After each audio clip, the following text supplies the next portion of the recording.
Voilà, les devoirs nous obligent, c'est Télé 24 Live, nous avons toujours pour nous faire information. Les lots, les sous pour nous faire au Canada, précisément à Toronto, Nayambi, Mouto. Non, je pense que c'est vraiment été tout l'équipe n'a pas makamou Italie, la politique, la conseil, mais les lots, nous avons la surprise moi et à Relaxabino, je pense que nous avons un frère Jean-Claude dans la caméra pour nous et puis nous avons la réalisation, je vais bililler, booster notre symbole sur son kuna. Donc ceux qui déjà frère Jean-Claude Pantabiso déjà, on a déjà invité l'anga. Nayambi Moutou à la plateau n'anga, les lots naïe tozo solo à Masolo et belé ils ont le Calacat à Canada, Toronto, Awa. Et puis je pense que Makambo est allé mandaté. Naïe, Panda, Togo la peine et belé tout cela. À qui je dis déjà bonjour. Bonjour madame. En tout cas, on a biso déjà moi salutations, on va l'anda puis bah beauté, on s'est présenté, il y a micro sur Télé 24 Live. Bon, merci d'abord pour l'invitation. Moi, je suis Kelly Sharon-Stone. Moi, je suis Kelly Sharon-Stone, je suis congolais. Je suis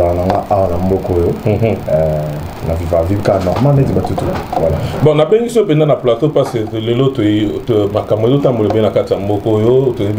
combat et banana mboko et banana kala, je pense que la musique est obéie à soutenir mboko politique à Congo ils appellent bien mais yo le lot courage pendant na bengi on a besoin na yo. Oui, mais je pense que ça surpris que nous na bengi yo to betala masolo combat na kata mboko je pense qu'on a na Toronto et que a na mboko yo combat pendeza makasi otrouva ngona ndeni makamba combat na kata Toronto. Bon, ngai combat normalement naïba constitué en mouvement. Donc il on a se posé la question. Mais ce qui n'a pas jugé combat par rapport à les Natala on a YouTube parce que bah vrai activiste à combat tout le monde a YouTube. Donc on a trouvé vraiment c'est du gros n'importe quoi. To côté la mono terrorisme même nga déjà dit sans pour la première été to va na Toronto na oyebi biso sur actualité iso le capena à Toronto sur l'élection à la Katsamboko au monument mudne ba na biso ya héritier wa tala bazo ba mbutu moto et côté conseil ni d'abord ça parce que le lot ba candidat bazate moni aux jeunes de ba ba mo élégant soit tout ça là conseil ni pourquoi pas qu'on postuler peut passer les lots dans la moto à pour diriger communauté congolaise na Toronto. Na makambo tous les cas na yebi gotala moi vidéo zo mona élection sociale matin parce que ma candidat bazate tout ça là moi conseil ni bon message on peut ça la communauté na Toronto ben la communauté na biso message là on peut ça d'abord déjà que na monde ndinga mon la communauté na mona on est pratiquement la dernière communauté de toutes. Voilà. Pour l'instant, voilà. Non, non, voilà. Alors, on a l'impression et puis on sait juste que bah candidat au programme bien. On a déjà un candidat mais on dévoilé dans là ça a déjà qui a un soutien total dans sans faille. Et puis voilà quoi, total la batouba Ida Sika et fait avancer ma quoi. Voilà. Merci, on a un message. C'est déjà le premier, non? Le premier, non, le premier était à pousser en gros. Et comme le 8 juillet pour l'information, donc le 8 juillet, l'élection, je pense que le débat est entre le 24 et le 25, je pense que les agents à plateau sur le 24 awa, beaucoup de débat en direct qui a battu pour cela qui n'a pas ni voilà, tout ça dans l'actualité dans le politique na Congo. Au na Canada AAP activiste ba combattant il y mona ba na ko na bango ba chapelwa na bango awa musique ezate activité politique monter mtaou talibanda pasteur tout ça là ya awa yo to vana na tout ça no analyse wana parce que na talaki ya bon na moni mutu na ko ça ne débat pe na tena zona mutu moko na na frère na plateau nanga tout ça ne débat au mona l'interdiction wana et puis ba embargo on peut ça toujours ça comment là déjà. Moi personnellement, embargo, on va appeler ça artiste musicien. On va parler sur artiste parce que l'art c'est vaste, mais nous avons juste art où ils ont vraiment comme ils ont flash quoi, où ils ont lumière, il y a art congolais, ils ont musique. On a trouvé un mot, ils ont injustice incroyable. Oh bah ça n'est pas artiste musicien. Pourquoi on a volé babongo? Parce qu'il faut y aller au moins dans un combat. Il y a trois sortes de combattants. Il y a des combattants intellectuels qui ont assez de culture, donc des gens cultivés, qui savent la vérité et la réalité de ce qui se passe chez nous. Et il y a d'autres combattants qui sont juste là comme des moutons, ils ne réfléchissent pas. Donc, bon bazara, qu'est-ce qui, bah ici bon babi, faire un bêta na ici, tout qui est kuna, donc vérifier l'information, au balanda mon pépé. On comprend. Et il y a d'autres au bazar siko vraiment que bazana souci à tel point que bazara prêt à tout. Naturellement, tu peux bazali, je pense. Oui, je pense que bazali. On a vraiment trop dans la communauté, ça va te belé na bibangoté. Comprends? Moi quand je juge on a vu comme leader on a mon année en Europe. On comprend, hein? Parce que Canada déjà bah tu as une maturité moi tu as un monde qui fonctionne à côté. Mais je juge plus bah au bazar en Europe. Parce que faut aimer le monde. Prendre des artistes on a beau responsabiliser, on va endosser charge à ce qui se passe au Congo. Si tu es intellectuel, déjà moralement et intellectuellement, c'est malhonnête. Pourquoi? On a un problème à Congo, les a trois catégories à responsabilité. Les a la responsabilité à ceux qui ont gouverné avant. Parce qu'on a surtout ça, suite logique, il y a 20 ans passés. Vous comprenez? Et puis, ils ont un bateau pour gouverner les lots. Et puis ils ont la géopolitique. On comprend. Parce que, mais quand on imagine, une seconde, imaginez moi comme moi, Kennedy, Rwanda. Et quand ça n'est ni Rwanda, la Mourara, et le bac RDC, il faut la richesse. Vous pensez vraiment que mon Kinabi a un village planétaire. On comprend. Tout ça, c'est ce qu'on appelle un village planétaire. Le monde a une forme qu'on appelle pyramidale. Et au sommet, ils ont un bateau qui contrôle l'arrière. Vous comprenez? Alors, les combattants intellectuels qui sont cultivés les savent. Bah, et bien, très bien que la situation qui se passe au Congo, c'est une situation qui est heureuse qu'on a dossier responsabilité, non pas d'artistes. Mais les artistes, les artistes ne sont que des artistes. On se comprend. Parce que moi, je vais te dire une chose. Depuis 20 ans déjà, les pouvoirs politiques si perdre le pouvoir na bango par rapport au pouvoir financier qu'on appelle le pouvoir du marché partout dans le monde. Donald Trump a la campagne mora danger biso tout le baïka que non Trump n'est pas au pouvoir donc défouetter Amérique ingérence tout en essili. Maintenant on est face à la réalité. À côté de ce qu'on appelle établissement, ce qu'on appelle quoi, les systèmes, le pouvoir du marché. La finance, la haute finance. Pour comprendre l'eau, on a dit ça, ok. Oyo baza cultivé te. Baza bateau ba artiste ba responsable avec Kabila dans le pouvoir par exemple. Mais bateau ba intellectuel, au baza averti. Ba dit bien que quand on dossier charge on n'a pas d'artiste, hein, c'est de dans la malhonnêteté on a habité dans non non pour le musicien comme nous à partir nous ça là quand même où ils ont le bakanani pour les musiciens bazo on a publié sur avec que tout ça occupation en boca oui c'est-à-dire si on comparer Trump Donald Trump on comparer Macron tout ça là bango bazo un système na bango basala na bakena na président longo à côté mais biso toi na système que président à côté ou mais la crasse donc à longo até avant de libérer. Pourquoi aujourd'hui, il faut savoir que les politiques ont perdu les pouvoirs. Pouvoir est comme une embarque à finance. C'est pas pour rien que Macron a le pouvoir devant Marine Le Pen et tout. Parce qu'il y avait tous les systèmes, tous les financiers, tous les banquiers, la haute finance était derrière lui. Tous les médias étaient derrière lui. Pour financer, il est comme président de la République. Donc, qui veut dire que ces personnes-là qui ont pris le pouvoir, qui dirigent le monde aujourd'hui, et n'oubliez pas, potentiellement, la RDC est le pays presque parmi les pays les plus riches du monde, potentiellement. Et pauvre. Alors, et pauvre, la population qui est pauvre, parce que la richesse, on la cultive, on la crée, tu vois, potentiellement sur le plan matière, sur le plan ressources naturelles et tout. On est riche. Mais tous ces gens-là, au monde combattant, nous faisons ça pour donner un signal. Donner un signal à qui? Pourquoi? Parce que ces gens-là veulent que Moutoune Kabila a un pouvoir. On comprend. parce que bango baza na facilité oyo bakoki ko extraire bakoko piller mboka wana. N'attendez pas qu'un nationalité Tshisekedi n'a pas fait du pouvoir. Pourquoi? Parce que Badjouana Babi que ce type c'est un nationaliste, c'est quelqu'un qui souhaite au Tchèque pouvoir, biso entreprise, biso économie, biso bouger. Alors un dossier comme ça, comment est-ce que vous pouvez imaginer une seconde que l'artiste est responsable à Maramouana? Et pourtant, vous dites bien que ça se passe pas. Et là, au-delà, les artistes, non, ni le niveau, ni quoi, la force, ni l'expérience, ni tout ça qui va changer. Vous soulignez tout à l'heure, vous comprenez que non, les Occidentaux, ils ont besoin de moto pour exploiter. Vous comprenez, non, mais pourquoi les va comprendre? Ils soutiennent les gars quand même, ils ont une propagande que entre-temps, ils ont coupé la Kassai et puis ils ont tout ça. Ils ont comprendre.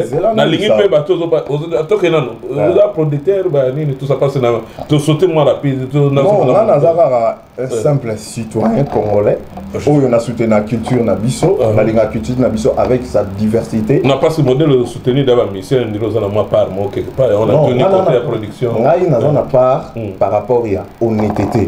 On a une difficulté, même ennemi n'a pas raison dans le bazar raison. Donc mon cerveau est formaté comme ça. Voilà, tout ça on a dit. Voilà.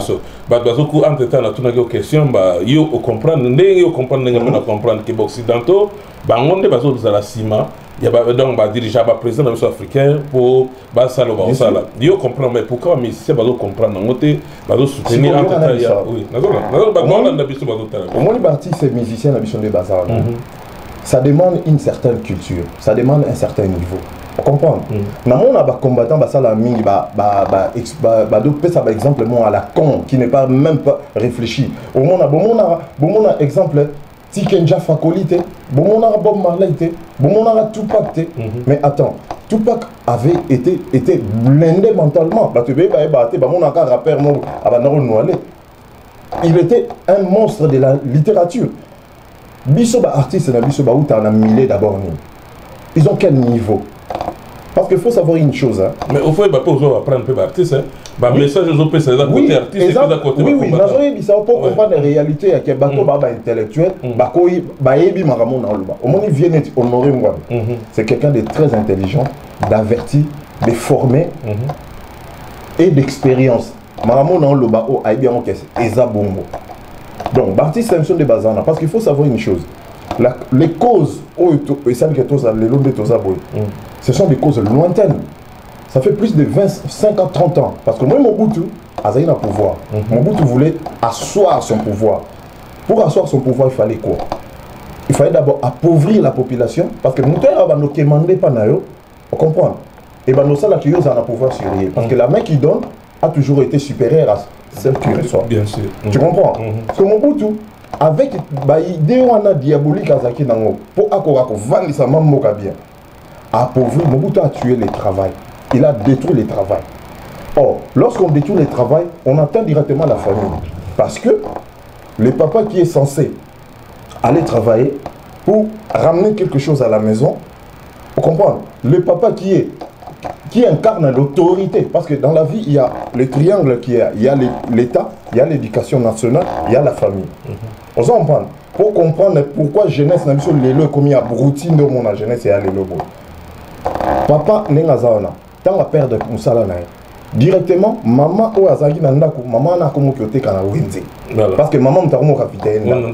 Papa a perdu la respectabilité et son autorité. Or, maman, ce qu'on a eu autorité, à son mari, pendant 90% de nos mamans, bakenda école. C'est ce qui fait que l'éducation, c'est quoi, dès le bas âge, est comme une maman détruite. Parce qu'il faut bélo mongo. Bilo on a baboké tu balo barana. On va bien le patriotisme, le civisme, le nationalisme, le respect de bien commun, le respect de l'autre, savoir demander pardon. Ce sont des valeurs qu'on apprend ça à l'école et dans la famille.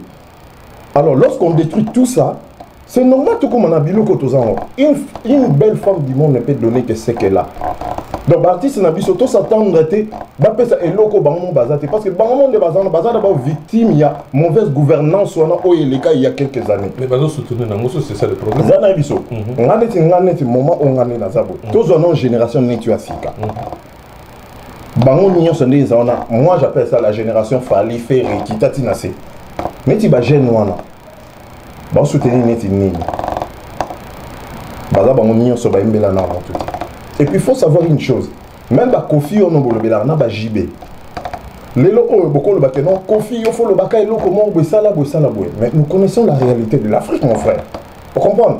Et puis Kofi on a de quoi à Olinga à ça les locaux on a perdre de famille moi ban famille naé va perdre yé parce que dans tous les pays du monde ce qu'on appelle que les grands personnages de l'histoire dans tous les pays du monde bazana ba comme qui sont sacrés. Ce qui est en Afrique, il est au moins ce qui est en Afrique du Sud, Bantangelo Mandela. Ce qui est en Venezuela, Bantangelo Che. Ce qui est en Mbokate, ce qui est en France, Biso De Gaulle. Ce qui est en Mo, mais Biso Yoko Tangelanga, quel est ces personnages-là congolais? N'a mélangé le domaine tout. Ceux qui ont servi les Congo. Oh les lo Congo na etikala les Colobo et ba respecter ngo. Ko kimbango ba fingaye. Lumumba ba fingaye. Bango nyonso ba finga bango. Alors Moutouni a cause courage lelo à l'obake.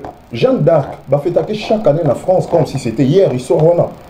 Mais on est confié au nom de quoi à Rondi Magaya sacrifier vie na pour na bâtiment ba le cracher sur tom na sur lit na. Non, je comprends mais pourquoi pas Kaga à salater tous les deux côtés, à ce PC côté même sur la salle au père de famille naé, côté peut sur la salité côté soit disant les autres combattants, vous avez pour rien tous les deux à ça est avant le milieu du village. Moi ça aurait été honnête si on a mon amour était marié pour l'arbitration. Poto qui na élection 2011, na bi à quel na niveau pression ni marié pour la zagi na on quoi ça la babilo à ça là pour c'est que Dieu je sais ça. Pourquoi marié pour l'arbitration? La réalité c'est quoi? Bah combattant mignon mon en Europe ou non mon en YouTube voilà. Ces gens là bah si bah comprenant la célébrité. Vous comprenez? Célébrité et rendre ma vie normalement facile. Et rendre qu'à cause de moi si facilement à cause battre mon truc. Yo ta batiti na ba on se ba linga ba sa ba vidéo. Au moins moyen non ko a kenai ma salon dans mon poudre ba che brillant bani donc aïe ou vraiment face ba blouse bi ma moto. Comment ba ça la bon? Mais ils appellent pas, mais bon, on a soutenu le quand même quand on a combat, où ils dans le monde entier le combat congolais. Ils ont reproché les combattants, ils n'avaient pas de c'est pas si tout ça, débat moulaya ni nous on a. Tous à la côté les combattants. On a reproché les combattants. On a la caméra, on a pas besoin de la voir. On a reproché les combattants d'abord malhonnêteté, intox, manipulation, mensonge, jalousie, na haine. Oh ils allaient na kati ya batu wana mona ba dirigeant. Mais ça me sonne na haine wana na haine na bo sonne telo. Naturellement nous les Congolais, mutu nion sur place à Zaza on a des millions de personnes battent à la biso. Ata l'entourage naé. Nous les Congolais on fonctionne comment? Ba garçon nous on na bazala ke. Ngana ebi na sina sola na massa mon boy. Bon, aza massa mon ba uta à Paris. Azo isanga lobi oh, fali wana ya na 2006 biso to kabela ba t-shirt banini mais le lo armand les kavana na nei sur scène banini a comment do yangoye a obeta kate. Papa fali a camarade na ote. Yo e sola na que moyennant makambo ya zo sala on a besoin de dédicace. Il n'est pas ton ami. Fali azamba massa na ye. On comprend? Yo siko au contender ni ke mutu mo boaka donc ezaneti ngai na kena resombe lo mo na McDonald's ba tekelinga lo ko na na besoin na pesi mo na ke un jour na kuta na mutu ando te kala McDonald's wana aleki ngai na siliki na bi jo comment ko le gana apesi na moti mais pour la côté tu vois pas que c'est con comme réflexion non na côté peu monsieur parce que ba mo peut passer la structure tellement moi non bi que so pesi banga et aloko là au sommet c'est sardine bakata moto et bisca moto donc tu viens pas réclamer après la structure quand même les ala kelelo na yé par exemple aux musiciens la pêche mbongo yembanga ils apprennent nzembo ezate pour continuer après mais peut-être après ça ba on bazana ba blo na on sous ba réclamer yango yo kasiko na siko lo na on lo ba ngana condamné ba combattant na wa biso le lo ala 90% ya ba famille ya bato ba dirigeant Congo ba famille na ba on ba na ba université na ba poto ba partout qu'est-ce qui fait que les combattants cause en énergie au côté les héritiers dans Olympia mais bozo ko s'attaquer même la famille la mère Mende était en Belgique parce que la mère Mende est acteur principal au bino bolo va détruire Congo Qu'est-ce qui fait qu'ils n'ont pas de couilles à Okeneroluka Batouana? Ce sont des lâches. Parce que c'est très facile aux balelo faire rêvement à Rissi, on a donc à ressentir. C'est vrai, parce que les artistes congolais sont abandonnés, ils sont structurés, ils sont protégés, ils sont basés. Non, c'est le mot. Il n'y a aucune moyen. Comment on dit ça? Français peut qu'on dit. Non, les anglophones, c'est normal. Oui, vas-y. Aucun moyen. Et que ça là, que a pression dans mon tout. Tout le monde est dans la film. Au moins, mon tout fois signé le mot boé. Mais balobi que non. Et l'oko, Joe, tu signé ça on a marqué. En levant moi, on a eu pression à fond. Si John a signé. Mais par contre, baloba que bakala, musicien comme moyen de pression. Pose-leur la question. Faire la pression à qui? À Kabila ou faire la pression à la population? Parce que mets-toi à la place dans la peau de Kabila, donc Kabila va caler faire en Russie ou bien va caler héritier dans ligne à Béti Olympiaté. Et ça Kabila n'est pas. Réfléchir dans une seconde, mets-toi à la place de Kabila. Non, juste une correction pour le bien brasson Kabila. Mais si comme on t'a broté ma bon d'abord à Mbagité, besoin accuser de quoi? Ok, pour la question, c'est une réponse. Mais parce que tout le monde a déjà ma concert, non, plus de formation déjà. Héritier, il fallait remettre le 14 août, na Niloébi, Afrofest, tout ça, africain, tout ça, le 14, toujours à dire, déjà, aux appels à Toronto, combattant, lobby, à Kobetate. Mais entre autres, les combattants, nous sommes supporter les musiciens, nous sommes toujours fait sa concert pour combattant, pas les musiciens, idée dans les années de place. Et pas combattant, oui, c'est pas combattant.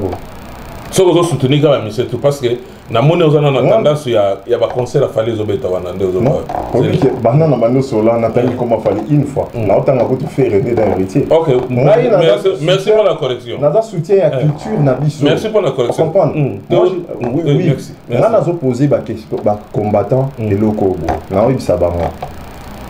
Qu'est-ce que ça montre faire concrètement?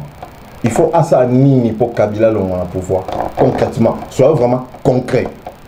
En une phrase, qui a fait ressources saliboye et au salake, Kabila le comme quoi? Au moins, la réponse est exacte. Mais si ok, Joanna, comment se servir dans la vidéo, et comment on peut savoir visibilité et rendre la vie facile et comment on sait la corps. Le 14 août, héritier. Le 14 août, héritier Barbo est là, héritier Beta. Mais moi, je apprends que aimer la bêta dans Liège, lobby, concert réseau bêta passé par là, ancien quartier la terre Batoutou. Parce que distinction à Baloba, bateau bazo côte à ceux qui ancien quartier la terre Beta. Baza distraité. Distinction est comme encore à ceux qui il s'agit de. Non, tu côté à côté à Michel. Autre, ça peut être un conseil à combattant. Parce que deuxième volet, c'est un musicien peut reprocher mon ami. Parce que tout côté parce que net conseil dans la question sous question de place tout qui est dans place il y a ligne conseil beta wa ba télémi na bi ko combattant ba télé maka puis bazali ba chama loa na banque musique et beta té oui d'accord parce que mon message au passé est très important. J'ai suivi ça na flatteté na l'année message est très important mais ba conseil ne au peut ba combattant net mono tolo ba héritier a yembelaté ba le peut conseil na yo beta té voilà c'est quoi il y a un moment il y a ba belle sur le lobby que ba combattant non c'est un combattant ba ko le ba concrètement mais héritier RAOYA ba c'est pour oui bisa héritier concrètement et l'euro ni héritier ko sala ou ko long la Kabila pouvoir ba question les en a ba réponse té ba congolais depuis 30 ans oyo to développer le moment où ba benga monter mamabe ba congolais on est des sorciers toi mité mamabe c'est pas pour rien on attend la communauté la bisoa.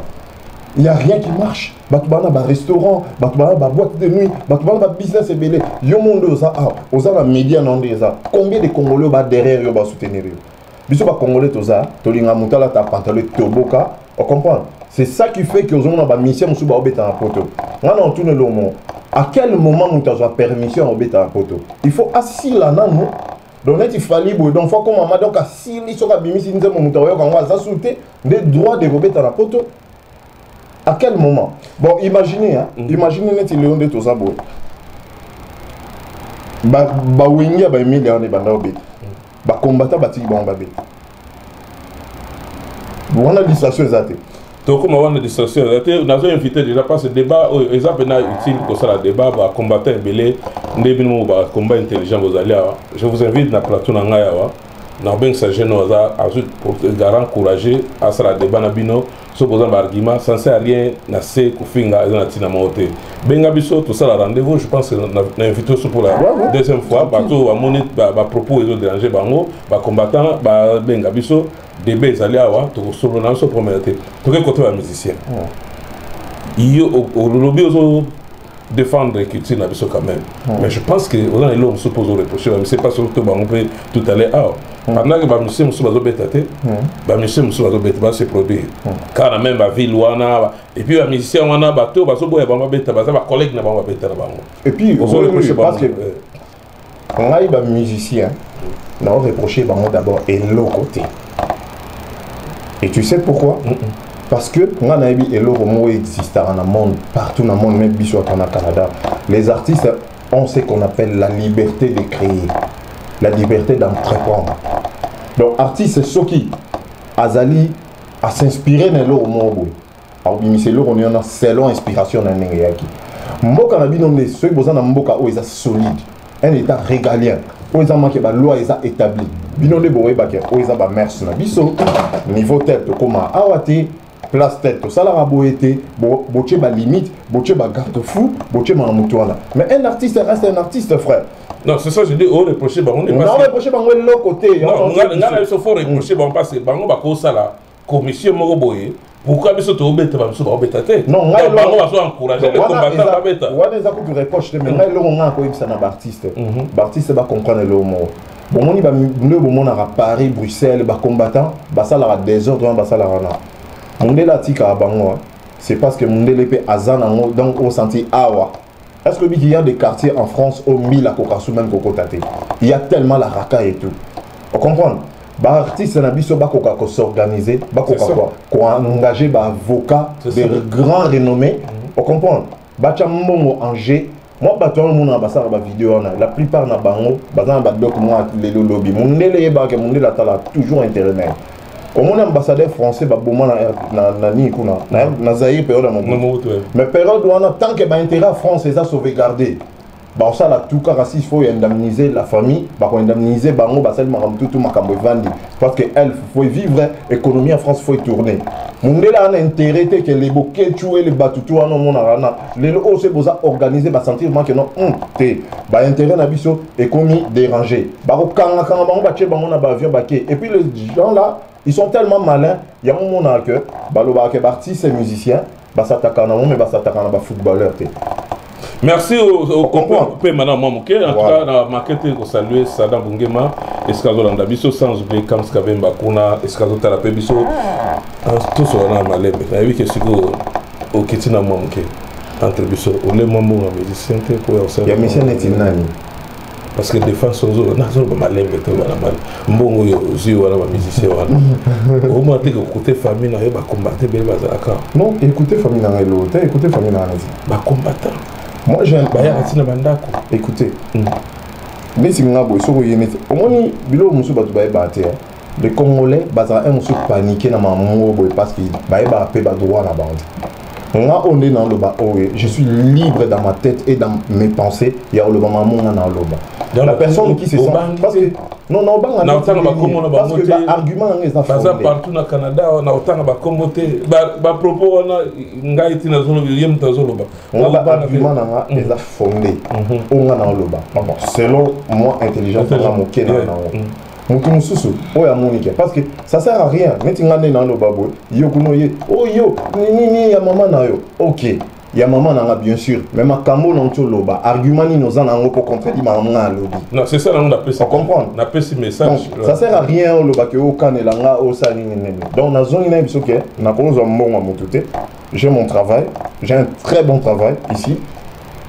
Super bien payé, à l'aise, donc de quoi faire tout ce que je veux, Nazara tranquille. Et donc, les amis comme un bon côté. Bata Canada, peut le lend de Bélo Bossa, on a pas problème, ça t'est. Au Bénin,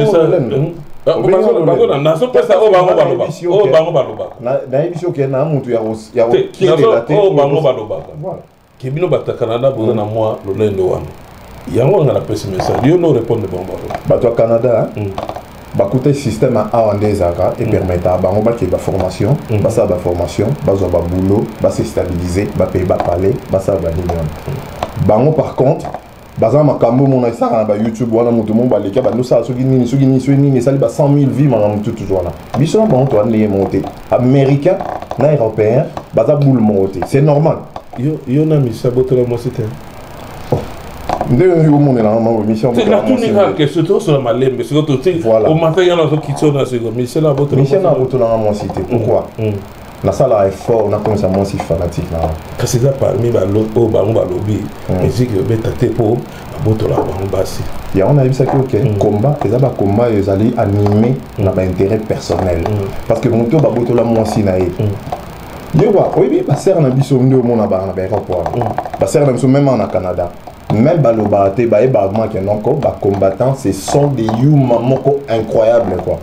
Donc babanga ba garçon ba uta oyi ba niarko se ba la mungi lelo ba mona ke ba na poto ba mo ba mission ba uta ki oyi ba lo ba vraiment ke o mo kini no to mo vivre parce que ba niarko ba no so ça mission ba no la mission ba mission ba fufu parce que ba na poto ba mo banga donc ozo banga mo copine ozo banga ke no robine mundi boya ata ba kanga momi poza métis papa moi si commissaire fanatique na yo yeba ko assurer na ndako il faut assumer zala responsable zala na ba projet fixe zala moi romantique yeba pasi basi balinga ba belle parole balinga mwana parce que ba parole en biso d'abord ba congolais ba joie basi on se comporte comment to se comporte à mabe ba phrase balinga ba yo ka pa biso ba yo ka ngo pa ba musicien c'est na côté le pétrole ba yo ka ngo pa ba musicien c'est comme ba musicien wana ako vanda boy azoka msu ni okale sa fallait zobe na soutenir le pétrole avant dire moi le garçon soit ta jona nga le bilanga boy bien mais musicien ozo comme c'est éducation ya Congo et koufi pour la musicien bana ba ligne sous classe test tout comme on a dit vendredi par exemple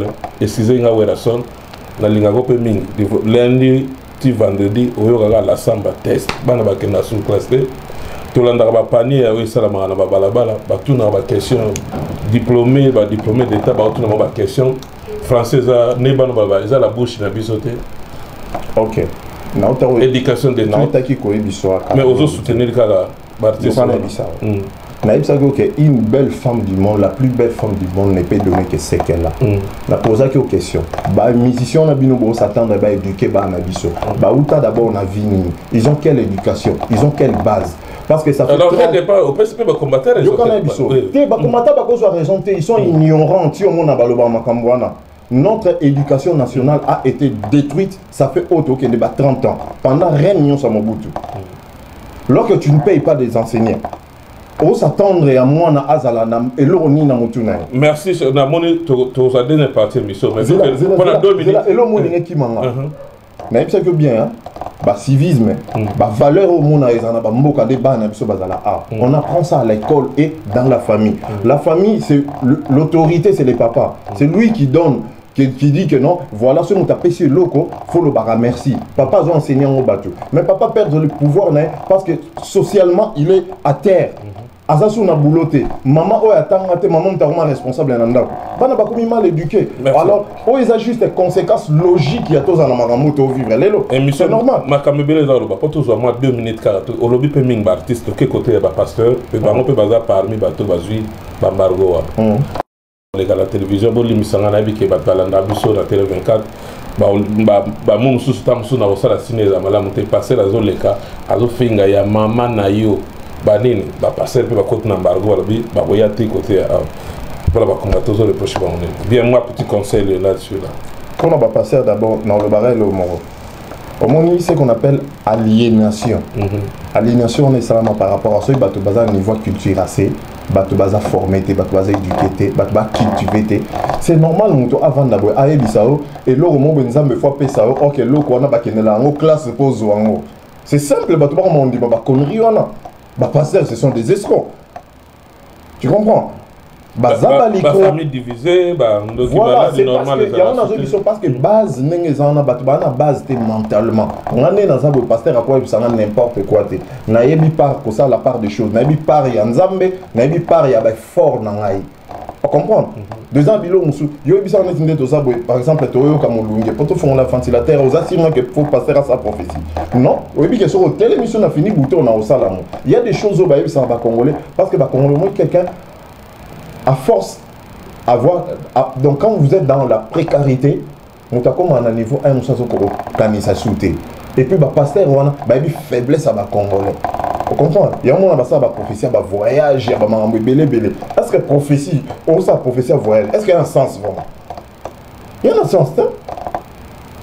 En tout cas, tu retenir les lots parce que tu fond, quand moi par les lots, que tu fond là, je pense que le débat, on a eu à combattre Télé 24 a organisé une soirée le 1er juillet, il y a soirée indépendance. Je pense que tout à l'heure, publicité, on a évité, moi, comme on a vu que tout ça, il y a attaque, on va tuer les gens au Congo, on va mettre les gens au Congo, comment tu peux organiser anniversaire, il y a 150e anniversaire au Canada et plus un jour d'indépendance au Canada. On a toujours que fête le 1er juillet, indépendance d'Abisso. Les années, le 30 juin. Le 30 juin, mais et puis anniversaire Canada, ça, 50e anniversaire Canada. Papa, on a toujours, il faut savoir faire la part des choses. Même dans le combat, même dans la guerre, les soldats n'y sont pas dans le front. Il y a d'autres qui sont là pour ravitailler, il y a d'autres qui sont là comme pour la communication, il y a d'autres qui sont là pour donc, et ça, diversifier. Donc, il y a un temps pour tout, frère. Il y a un temps pour tout. On a spécialité on ne va pas baisser les bras. Il ne faut pas. J'ai suivi Bachar al-Assad en Syrie. Tant Mboka est divisé. Parti à Alep, Kotoyo, et Zali tombé mort. Qu'est-ce que Bachar al-Assad a dit? Il a dit que non, il a un effort que la vie est continuée et à la normale. C'est pour dire à la face du monde ce qui se passe dans mon pays. Je veux que chacun a coca-covaqué naba occupation naïe. Vous comprenez? Parce que Moka, il faut étourner. Et ça parce que les Congolais, ni on a tes cultures, tu as valeur dans le surtout même dans le gouvernement, on a un budget dans le budget moins manqué, mais qu'il y a en France, on a un budget culture. Et ça a combien? Parce que on va financer le centre culturel français, tout le monde. Pourquoi bâtir un bon mois? Parce que dans le niveau culture nous a fait vendre Moka. Et ça, la publicité est Moka. Bisous tout au réveil États-Unis, mais Hollywood nous sa publicité aux États-Unis. N'a pas filmé, les lots, tout ça, n'a pas R&B, rappeur, hip-hop, donc au réveil, on a parce que Hollywood, les gens ont ça là. Et ça là, c'est parce que même tu as vu ça art dramatique, on a pas moyen. Normalement, il ne faut pas faire vendre Moka Biso. Or, ceux qui veulent faire vendre Moka Biso, non, au salaire, Batumuso, Bakomoya, au tourisme. Quel est le site Tala Égypte, combien Égypte est ça là par an pour le tourisme, des pyramides. Donc, les Congolais comprennent on comprend. Donc, il faut pas y baquer. Oui, biso tout aux autres déplorer ce qui se passe au Congo. Tous en souci à biso au bazo koufa, mais il faut savoir une chose qu'on doit faire la part des choses. Il y a un temps pour tout. Merci, on va faire la part des choses. Comme cité, tu retenir ni na de sur Bilelo parce que na fond le débat des gens.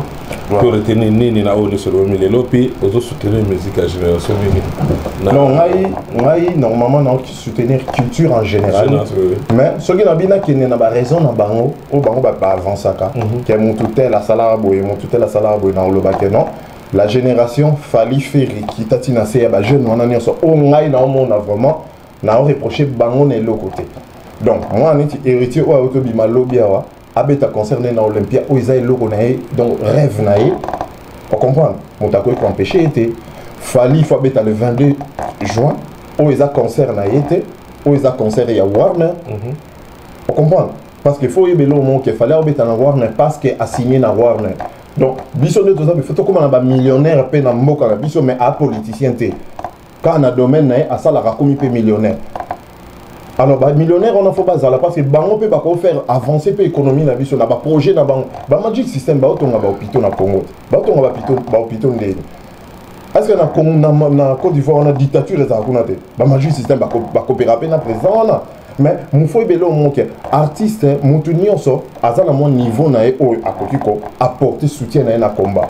Parce que on sait qu'on appelle le leadership dans un combat. Depuis Bob Marley a fait en Jamaïque. Bob Marley Moussa Sabima. Non, pourquoi? Parce que les ambulants, ça ne s'improvise pas. Les ambulants, ça inné. C'est une vocation. La leader, donc vous n'allez pas imposer dans le bâtiment. Et ça, na makila na été boy bise ka tellement le bakabila dégage.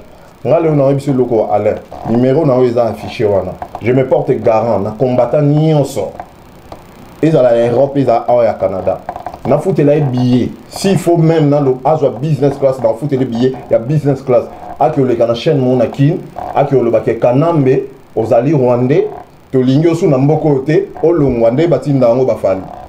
Merci. Tu verras que personne ne t'en sort. Merci. En tout cas, c'est pour nous encourager, l'idée est géniale.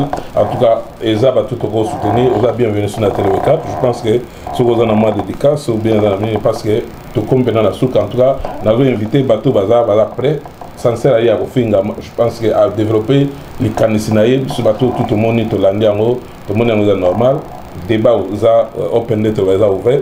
Oh, nous avons besoin à contacter sur la télé 24 ou bien dans la plateau c'est pour tout le monde, sans sert à rien, il y a pour ça la Belgique parce que j'ai changé tes combat et où mêler dans le monde le combat et exacté.